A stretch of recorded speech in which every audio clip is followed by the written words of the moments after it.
Welcome, everyone, to another episode of the BetterDog podcast.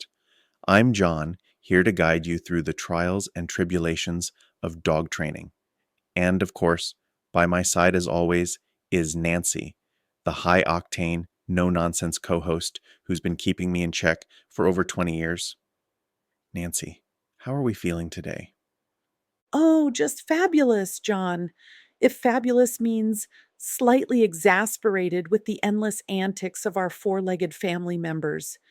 Today, we're tackling a subject that's near and dear to every pet owner's heart: introducing a kitten into a household that already has one or more dogs. And believe me, it's not going to be a fairy tale. So buckle up. Right. Imagine this. Your dog is lounging on their bed like it's a fortress of solitude, and suddenly, a new kitten enters the battlefield. Chaos? Possibly. But with a bit of structure and a lot of patience, we can turn this potential disaster into a peaceful coexistence, or at least a tolerable one. Segment 1, The Premise. Let's break it down. Our training plan is built on the idea of impulse control. That's right, teaching your dog to be as calm as a monk on their bed, no frantic chases or slobbery greetings that could lead to a feline heart attack. The goal, essentially, is to turn your dog's bed into their safe zone, a place where they naturally retreat without needing you to yell, "Sit, stay, don't be a moron." Every time they manage that, it's like winning a small, personal battle against their inherent exuberance. Because nothing says I'm in control like a dog that can finally master staying on a bed without turning it into a launch pad for their tail. Exactly. So let's walk through our plan, step by step. Stage 1, Mastering Impulse Control. Step 1, bed stay basics. Here's the strategy. Get your dog to associate their bed with calm and safety. Begin by introducing distractions around the bed: toys, treats, whatever floats your boat. But, and this is crucial, if your dog gets too excited, deliver a firm yet calm nope or Right, Jon. And let me add, consistency is everything here. When your dog starts to think that every little sound is a signal to bolt off the bed, you have to be like a broken record. It might feel repetitive, but trust me, it works. Think of it like that one song you keep playing because it finally gets you in the right mood over and over until it's ingrained. And if they slip up, don't lose your cool. Gently guide them back to the bed. It's like steering a ship through stormy seas. You've got to be steady and deliberate, not a frantic captain shouting orders. Exactly. And if you're dealing with a family where every person has their own opinion on how to handle the dog, that's when the magic really fails. Every family member must use the same signals and praise system. It's a team effort, unless, of course, your team is more like a group of squabbling toddlers. Yes, the classic my way or the highway approach, not effective when you're trying to train a dog or your in laws. Stage 2, Introducing the Kitten's Movement. All right, moving on to the next stage, letting the kitten start its chaotic exploration. While your dog is comfortably ensconced on their bed, let the kitten roam free. This gives your dog time to observe and adjust without feeling immediately threatened. Picture this: your dog is in their safe zone, and the kitten is darting around like it's auditioning for a role in a feline version of The Fast and the Furious. It's important that your dog doesn't feel compelled to chase or investigate too eagerly. That's where our earlier training comes into play.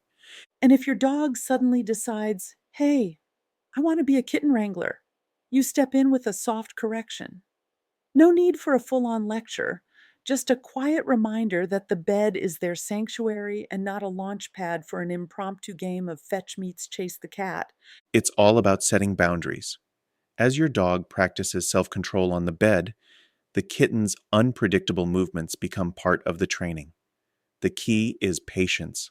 Lots and lots of patience. And let's be honest, patience is something we've both had plenty of in our 20 years of marriage. So, if you think dealing with your spouse is challenging, wait until you have a hyperactive dog and a curious kitten under one roof. Trust me, nothing builds character like juggling a family pet circus. It's all part of the grand tapestry of life. Stage 3, supervised off-bed interactions. Now we come to stage 3, supervised interaction off the bed. Once your dog has mastered their impulse control while on their bed, it's time to give them a bit more freedom, but with supervision. Always keep a leash or a gentle guiding hand ready. Yes, because this is where the fun and the potential for chaos increases. Allow your dog some supervised freedom around the kitten. If they start showing signs of overexcitement or protective behavior, redirect them immediately. A quick nope paired with praise for good behavior goes a long way. Think of it as a game of spot the mistake before it turns into a full-blown catastrophe. The moment you see that glimmer of overenthusiasm, you intervene. And remember, every successful interaction, however small, is a step toward a peaceful coexistence. And if your dog messes up, well, they're not a toddler, they're a dog.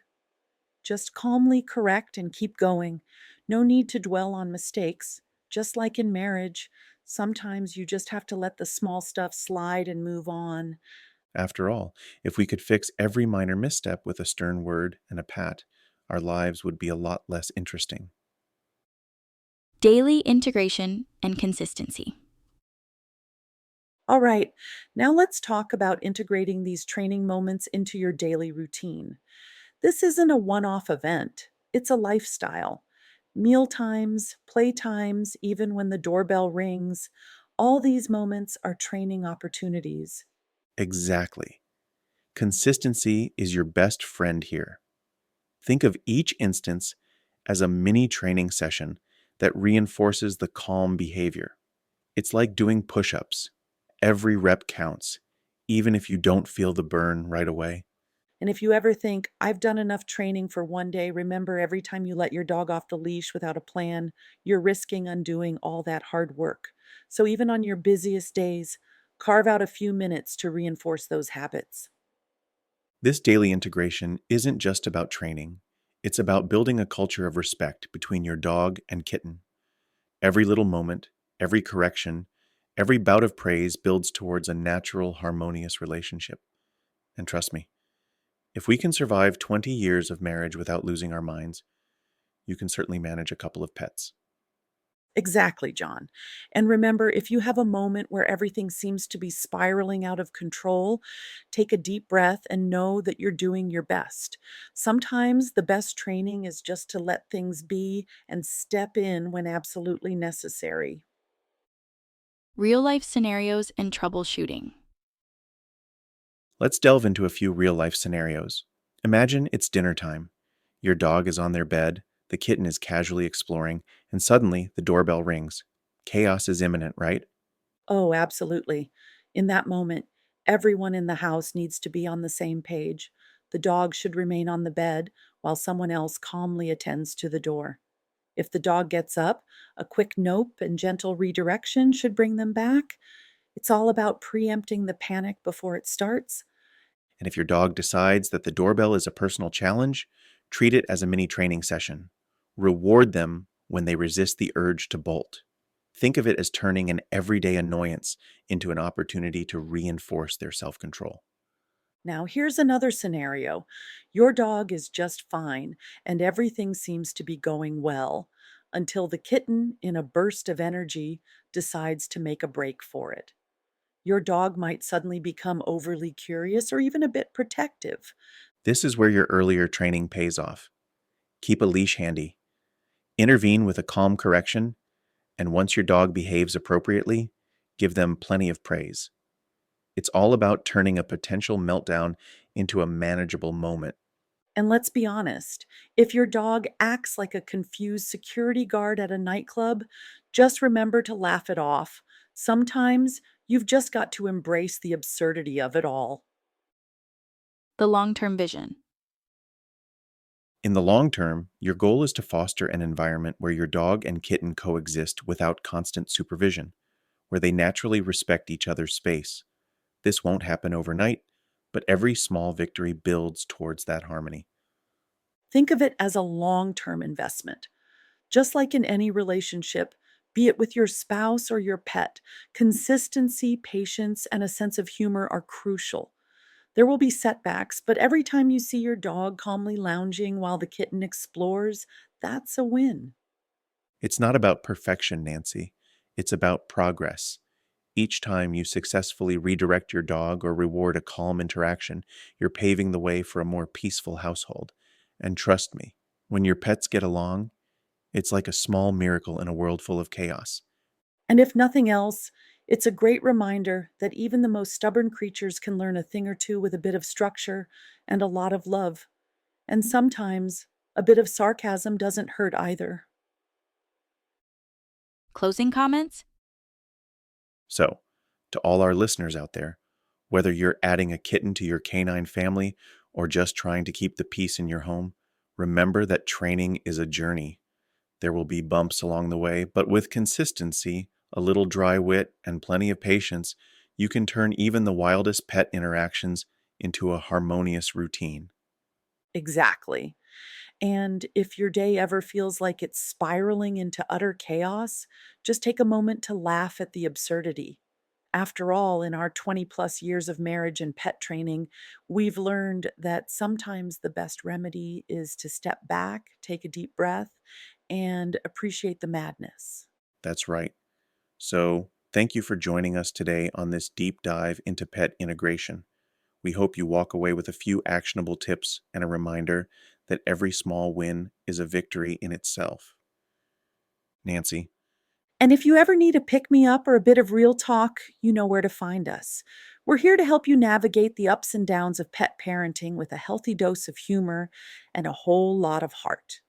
until next time, keep your cool, stay consistent, and remember, your pets are counting on you even when they're driving you up the wall. And trust me, if our dogs could talk, they'd probably say the same thing just in barks and meows. Catch you later, folks.